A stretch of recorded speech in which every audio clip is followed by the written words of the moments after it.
So, welcome to the first episode of Crisis Confessionals. This isn't a pity party, it's a truth telling space. And today, I'm starting with mine. Hey, this is Francisca, and welcome to my mid crisis life and a new section that I'm going to be calling Crisis Confessionals. Well, actually, to be fair, it's not a new section, it's just the same section but with a new name.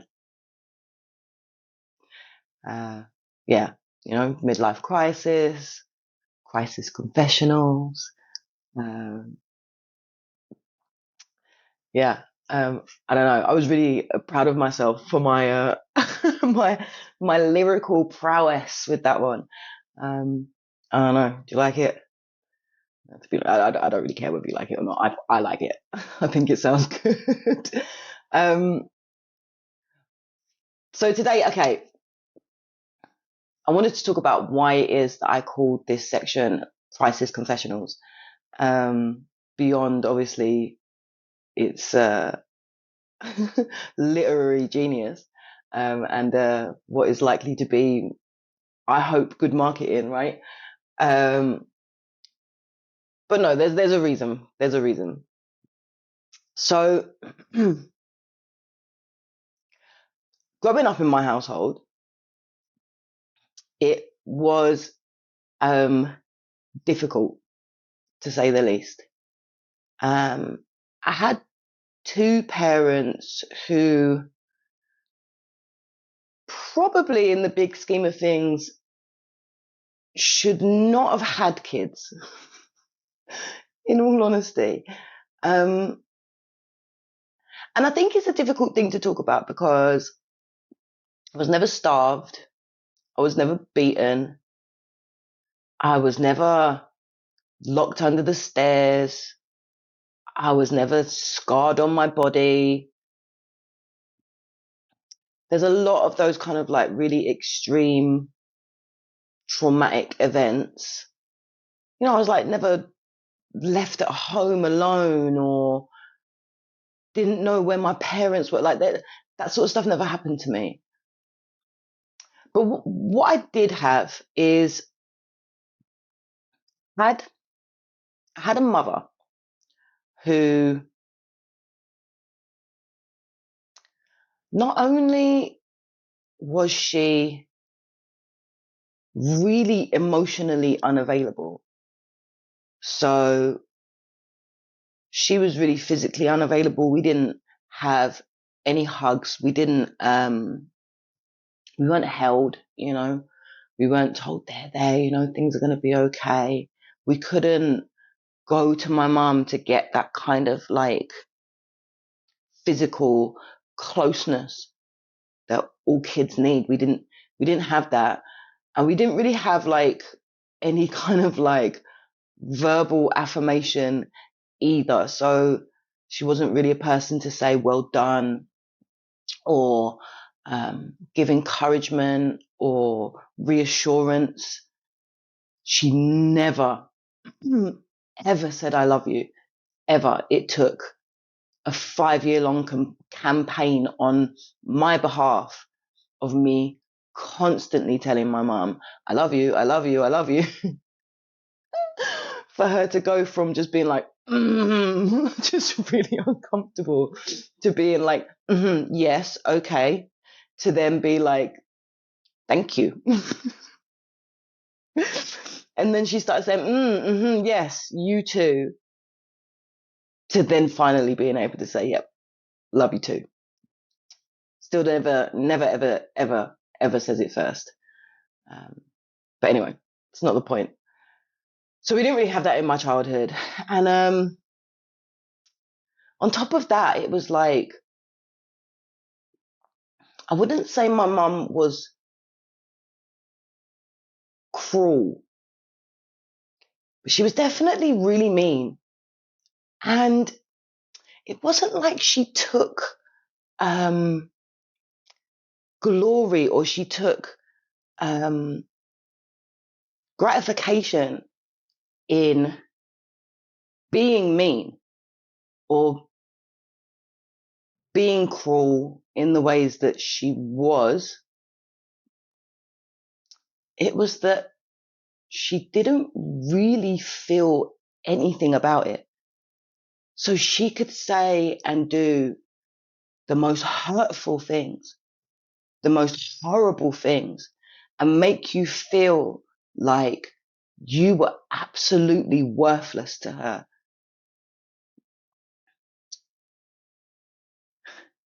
And she was controlling and manipulative and dismissive and really rejecting. And she had a clear idea of what she thought it meant to be a person in this world. And if you were anything different to that, then you were nothing. You were just nothing. And you deserved, therefore, to be treated as nothing. There was like a vindication, like a justification that, well, it's okay to put this person down. It's okay to make that person feel small. It's okay to destabilize that person. It's okay to call that person names or to be really abusive towards that person because they're not one of us. And they're not one of us through choice. They could be one of us, but they don't want to be. They've rejected us. So now I get to treat you like shit. And there was all of that. And as I say, it's not like my mum took any pleasure in being this way. It was just that she didn't care. There was nothing in her. There was nothing in that kind of maternal instinct in her that said, oh God, ow, that hurts for me to say something like that to my kid. That hurts to see my kid literally broken in front of me. Like, that kind of whole maternal nurturing thing just wasn't there, right? And we just lived in this kind of vacuum of care, this vacuum of nurture, this vacuum of love, this vacuum of like presence and kindness and I don't know, just someone just just to wrap themselves, just to wrap you up, right? And I think that I know that dads are really important, right? And they've got their own role and every parent has their own role. I get that, right? This is not like a hierarchy thing. But when your own mum, the person who grew you inside of her, like you could not get any closer to someone than literally being on the inside of their skin. When that person feels no way to tell you on a day-to-day basis in a myriad of different ways that you are a worthless person, that you and your entire existence and everything that you stand for and everything that you represent as a person is just bleh. And then tells you because of that you deserve to be treated like shit. Man, that fucks with your head. That really fucks with your head as a kid. So I had all of that going on. And then on top of that, there was like my dad who was just, I was just useless, essentially. He was just useless. He was just a useless human being who just could never be by himself, always had to be in a relationship, always had to have a woman, could not bear to be alone, and would put his need for that above absolutely everything, above his kids, above himself, above his own dignity at certain times. Like, he just could not be alone. And he left and chose to come back whenever he felt like it. And then, if we at any time were not available to him,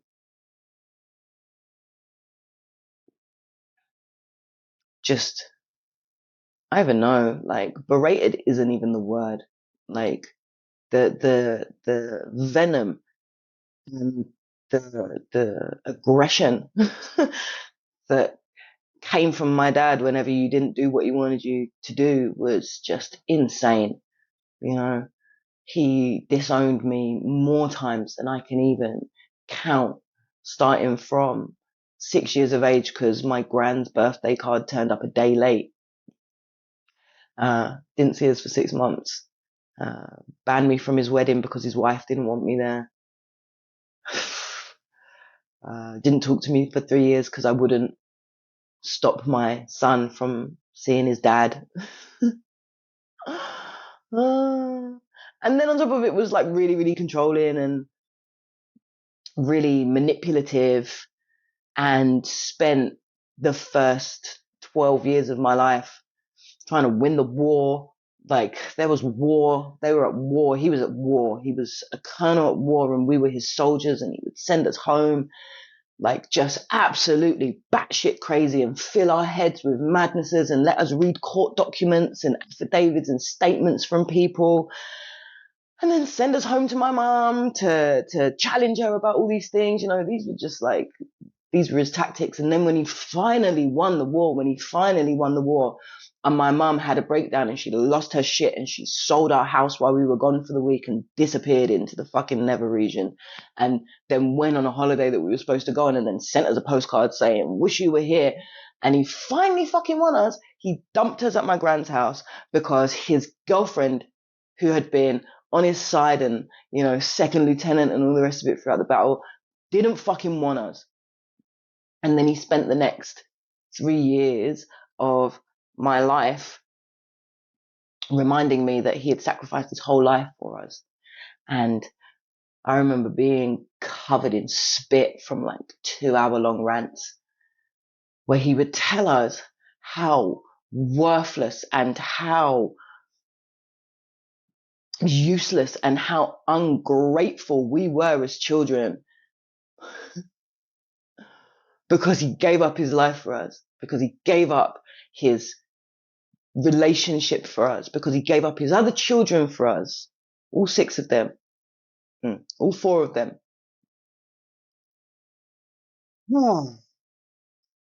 So why am I saying this? I'm not saying this to garner pity or sympathy. I mean, maybe empathy or pathos, possibly. But no, I'm saying this because I'm sure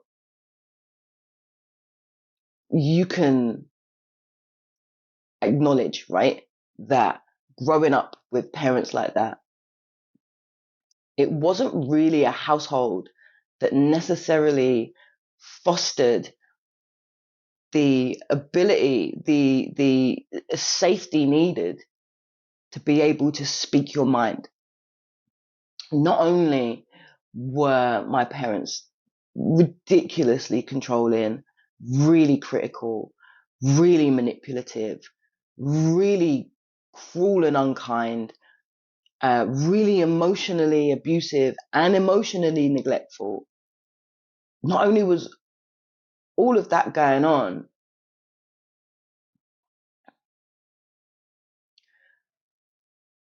and that didn't really foster an environment to be able to say anything, right? To be able to just say, well, no, I think I have a different opinion.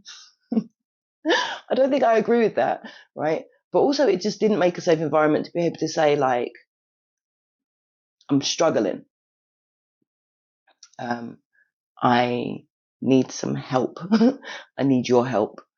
I don't know what I'm doing, or I've made a mistake and I don't know how to figure this out, or could you just come and help me? Could I have a hug? Could I have a hug? I really need a hug. Or to be able to say, you know, I'm vulnerable.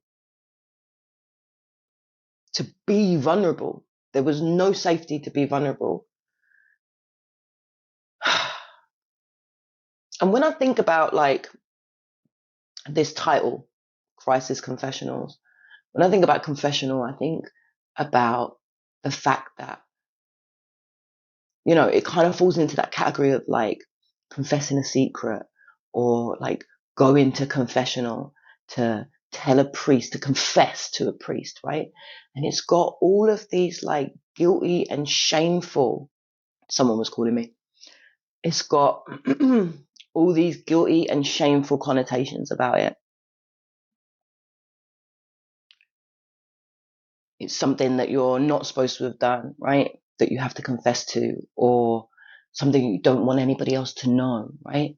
That's why you're just confessing it to someone, just in the quiet over here. And I think it's the wrong way to look at it, right?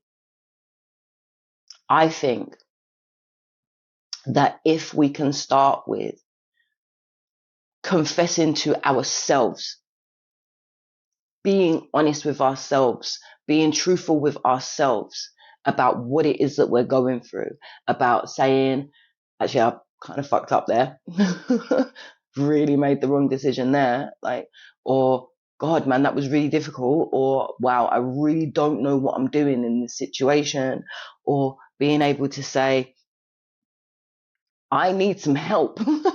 I'm really struggling. I really need someone here to help me. I'm not doing okay, you know? Like, I think that if we can start with confessing these things to ourselves, that's kind of like the beginning, the root of any change, right? It's like, if you don't have that level of radical truth, how can you ever evolve? How can you ever step off what you're doing into something new if you can't be honest with yourself about what's going on, about how you feel, about what you want, about what you don't want, about what boundaries you need to put in place, about what boundaries you're breaching right now, about how you're treating other people, about how other people are treating you? If you can't be honest about any of those things, if there isn't that level of radical truth, then how do you have the awareness to be able to evolve? How do you have the self-awareness to be able to do anything different, to be able to criticize yourself or critique yourself or question yourself or challenge yourself, right? And it's like, I always say, awareness is the key. Not its key, it's the key. It is the key to unlocking the door, to unlocking the change, to be in the evolution. And you cannot have awareness without truth.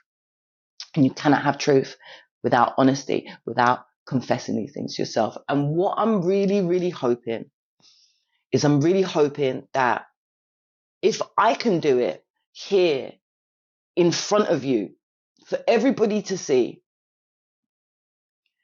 and people can hear my truth and people can see my vulnerability, and I can be honest about the times when I'm fucking up, and I can be honest about the things that are going on in my head and the things that are going on in my heart and the things that are going on in my body. If I can be truthful about that here in front of you, standing here doing it, then maybe, just maybe, that will give somebody, anybody, one person, the encouragement that they need to be honest with themselves. Because that's where healing starts, right? That's where evolution starts. That's where revolution starts. And I honestly think if we're going to heal this society that we're living in, it needs to start with us. And if I can contribute to that in any way, through standing up here and being a mess for everybody to see, then I'm good with that. Okay. Something that I'm grateful for. I would have to say very, very truly and very, very deeply that I am grateful for both my parents. I'm so grateful for them. I really, really love them both so much, and not in that kind of like twisted, um, contorted, fucked up way where I'm like, no, they were really good parents. Nothing bad really happened. It was okay. No, it's fucking awful, right? I really, really love them. I understand them as people. I understand that they're broken. I understand that they're lost. I understand that maybe they haven't had the opportunity to do the work that they needed to do, or maybe they didn't even need to do that work. Maybe they just needed to be the people that came here that pissed me off and trod on me and shitted on me enough for me to be able to do this. They've given me, through experience, so much wisdom. They've given me, through experience, so much fight, so much desire to do different and to be different. They've given me so much patience. They've given me so much resilience. They've given me so much understanding of the world, and they've given me so much compassion from the things that they did. So I am honestly eternally grateful for them and all of their fucked up splendor. So yeah, welcome to Crisis Confessionals. Stick around, because I want to see you tomorrow, actually, in Monday Mindset. I'm going to talk a little bit about how all of this can actually change anything. Like, what can you actually do with all of this? So yeah. All right, cool. That's it. Have you ever felt like your truth was too messy to share? Or like no one would believe you because it wasn't that bad? Trust me, you're not alone. So drop your story in the comments. And if this resonated, like, share, and subscribe. Let's be the start of something real.